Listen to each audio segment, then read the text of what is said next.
Porque, irmãos, o pecado, nenhum capítulo na Bíblia, escute isso aqui, nenhum capítulo na Bíblia trata, vamos dizer assim, de uma forma tão profunda sobre o pecado do que o Romanos capítulo 7.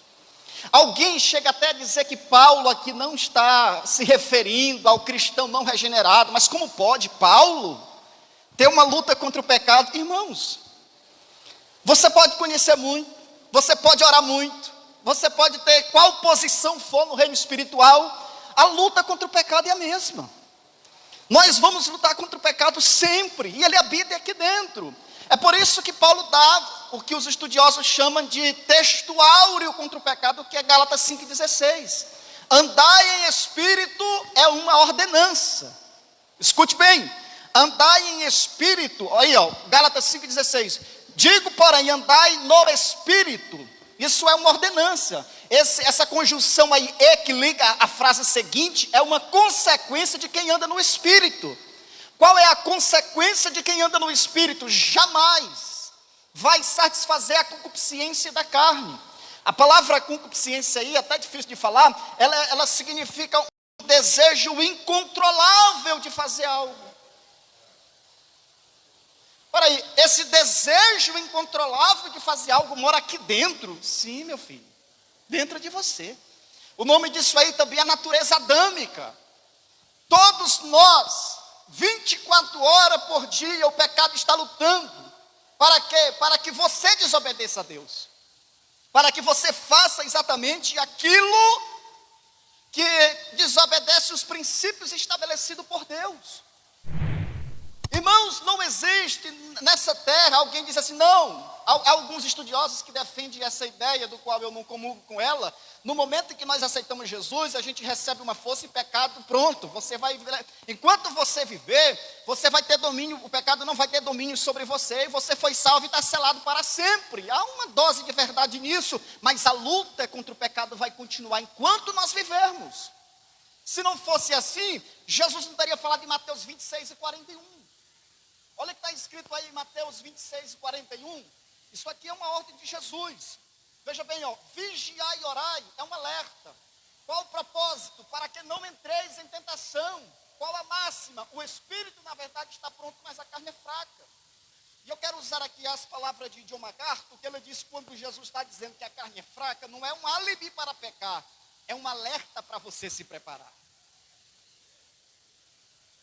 Porque é muito comum nós conversarmos com pessoas, eu já fui líder de jovem durante muitos anos da minha vida, e é muito comum a gente conversar com algumas pessoas e eles disseram assim, mas eu não pude evitar, foi um momento de fraqueza. Irmão, escute, quando Paulo está colocando a culpa no pecado, ele não se isenta da culpa.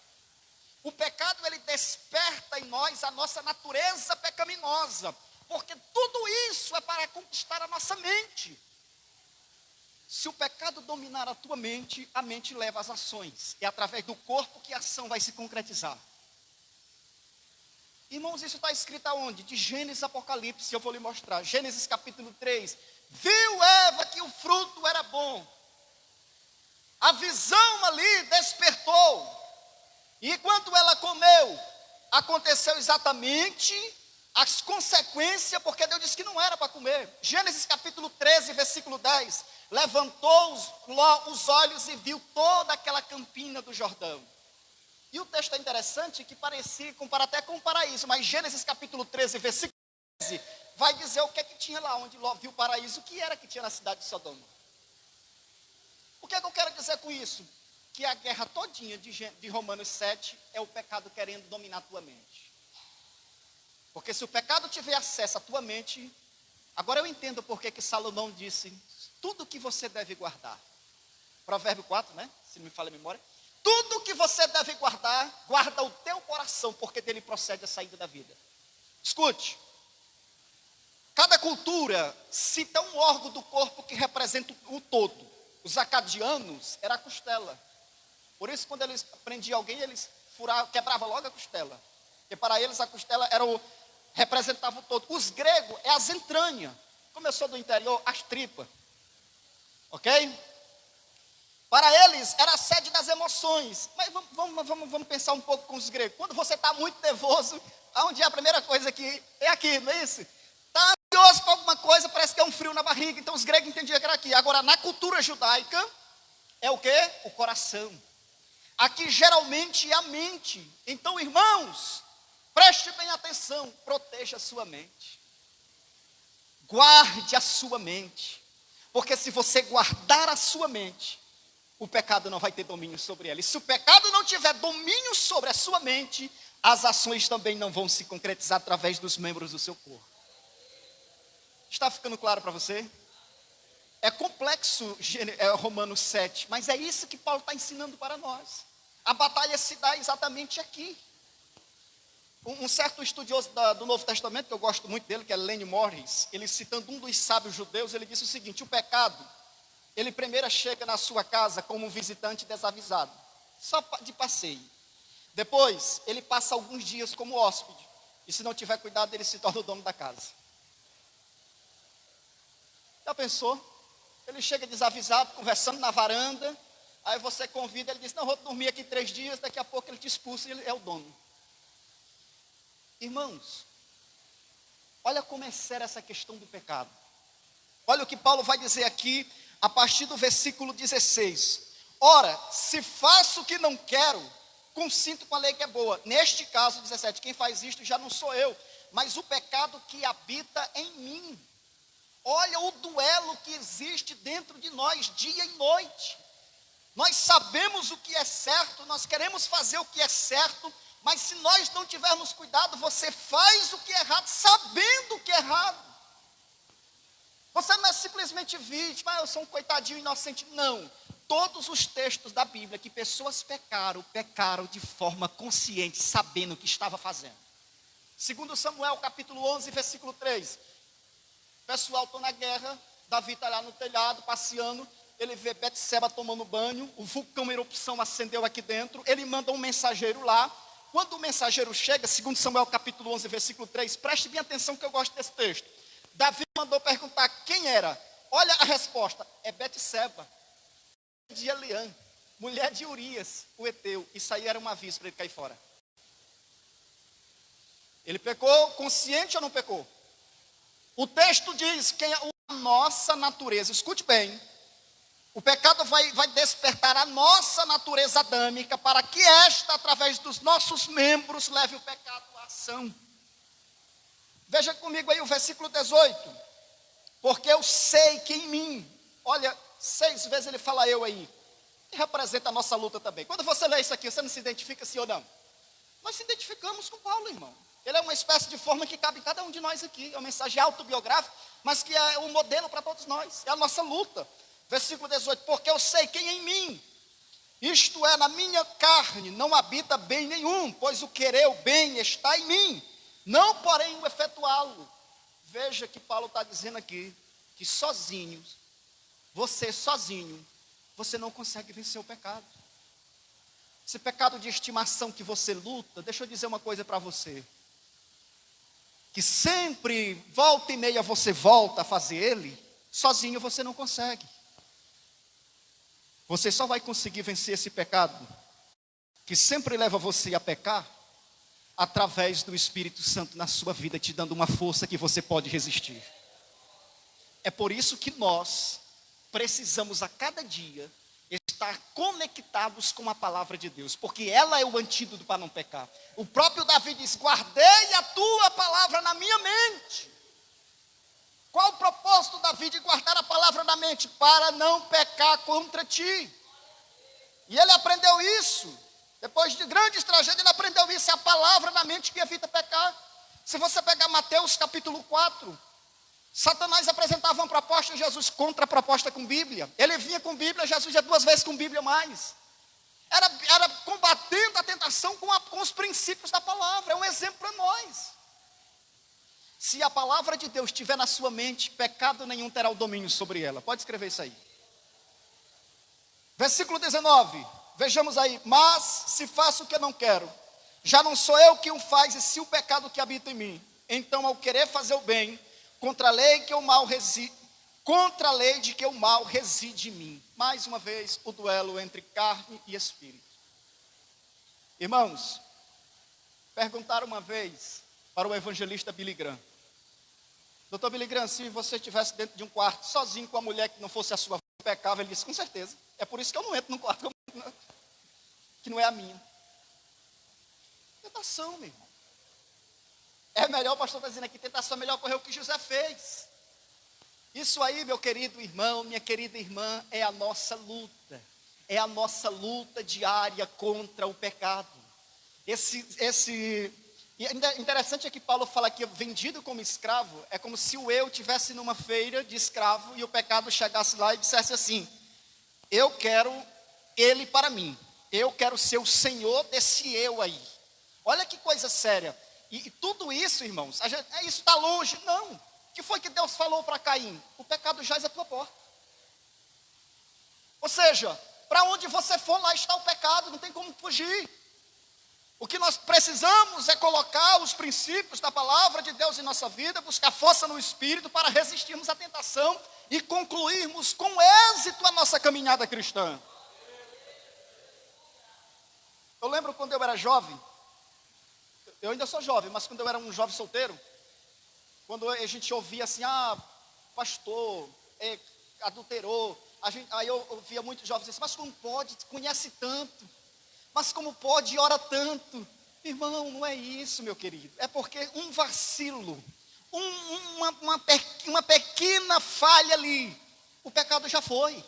Então aqui é onde mora a grande advertência, e Paulo está dizendo para nós nessa noite, concluindo o capítulo 7, você, eu, nós precisamos estar aos pés do Senhor, pedindo a sua graça do Espírito Santo, para nós continuarmos vivendo em santidade, porque se nós não tivermos essa força extra do Espírito na nossa vida, você sozinho não consegue. Ele disse, eu não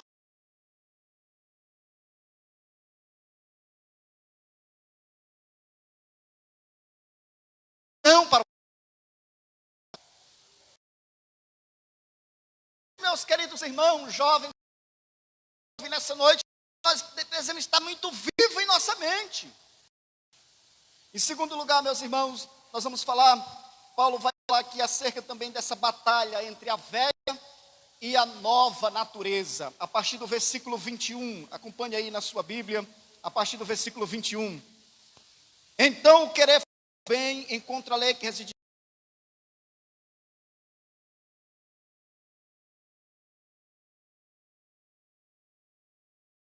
o homem interior. Como é que nós vamos vencer essa batalha? Só em Cristo Jesus. Em Cristo Jesus nós somos mais que vencedores. Então, irmão, baseado agora a parte final do versículo 25. De maneira que eu de mim mesmo, com a mente, sou escravo da lei de Deus, mas segundo a carne, da lei do pecado. Parece que ele voltou tudo de novo, não foi? Olha aí, Paulo. A situação complicou de novo. Não, irmão, escute. É porque a hora que Jesus esteja na sua vida, foi dominado. Porque ele depende da água para sobreviver. Assim é nós, se sairmos da presença de Deus. Porque é esse oxigênio espiritual dentro da nossa alma que nos dá força para respirar enquanto estivermos nesse mundo caído. Ainda estamos vivendo em um mundo caído. O pecado ainda tem domínio, a morte ainda reina. Mas nós já sabemos o nosso futuro. Tem muita gente aí, irmão, que é uma preocupação em querer ler mão, esse negócio de futuro, né? Uma certa vez, eu passei uma situação bem interessante, meio constrangedora. Parece que foi em Belém do Pará, quando eu morava lá. Eu estava trabalhando na fábrica de um irmão meu. Quando eu me deparei com uma situação, né? Aí eu disse assim, mas lê a mão para quê? Não, sabe é o seu futuro. Eu disse, não, eu já sei do meu futuro, senhora. Você sabe do seu futuro? Não, porra, o meu eu já sei. Meu futuro é a eternidade com Cristo. E se você não souber, é só entregar a vida para Jesus. Pronto, acabou o argumento da mulher. Negócio de ler futuro. O futuro nós já sabemos. Se morrermos com Cristo, é céu. É eternidade com Ele. Então escute, sem Cristo não vamos vencer o pecado. Não se ausente, meu irmão. Se congregue. Quando o pastor diz se congregue, não tenha como enjoado, irmão. É alguém que ama a tua alma. É alguém que quer que você vá para o céu. Quando os nossos líderes, vamos usar uma expressão que eu nem gosto, mas quando os nossos líderes puxam a nossa orelha, ele está dizendo assim, eu amo você. quer você aqui se congregando, ouvindo a palavra. Irmãos, às vezes você acha que vem à igreja, eu estou aqui sentado. Você não sabe o que acontece no mundo espiritual quando você está sentado aí. A vida sendo transmitida aqui entre nós, irmãos. Segundo a biologia, está aqui a nossa irmã Íria, que sabe melhor disso aí. Segundo a biologia, até na ponta do nosso dedo tem oxigênio. Quando nós estamos unidos aqui, irmão, há um oxigênio espiritual sendo distribuído entre nós. Você sai daqui mais fortalecido, você sai daqui mais crente, você sai daqui com vontade de ler a Bíblia, com vontade de orar. É um clima espiritual. É por isso que o autor aos Hebreus vai dizer: não deixei de congregar, como é do costume de alguns que estavam.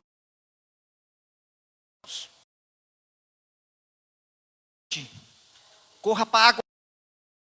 Solar jovem, vocês vão permanecer puros na presença de Deus.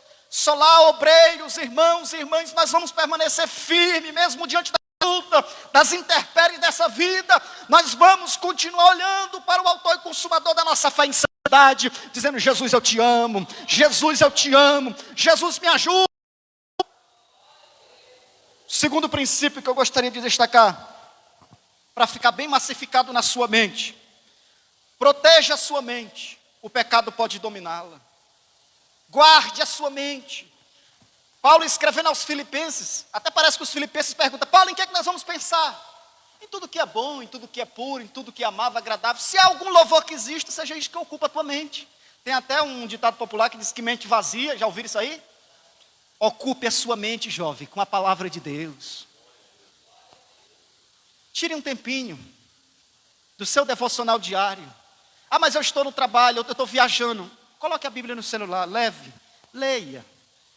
Quando você está lendo a Bíblia, você está se fortalecendo espiritualmente. Olha, eu já vou encerrar. Mas tem uma pesquisa. Eu esqueci a fonte. Eu sempre gosto de falar a fonte que é para você pesquisar, ok?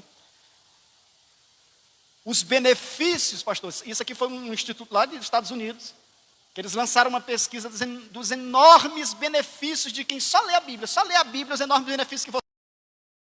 Pessoas que cansem. Eles que liam a Bíblia se recuperavam mais rápido do que aquele que não lia. Injetando vida espiritual. Portanto, seria uma grande tolice nós termos a Bíblia em casa e não ler, e não amar a palavra de Deus.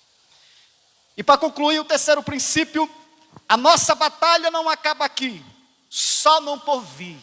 Não abaixe a guarda, não vacile um minuto, esteja sempre de alerta como um bom sentinela, sabendo que nós temos uma luta contra o pecado, mas a vitória é em Cristo Jesus, em nome de Jesus Cristo. Amém. Curve a sua cabeça. Maravilhoso Deus e eterno Pai, Deus de Abraão, de Isaac e de Jacó, nós te louvamos, meu Pai, a exposição de Romanos capítulo.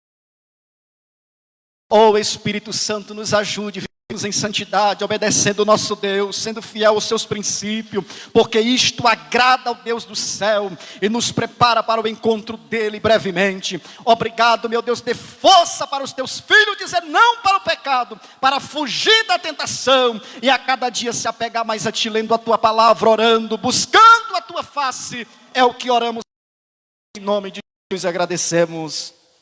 Amém. Deus abençoe a todos, meus irmãos.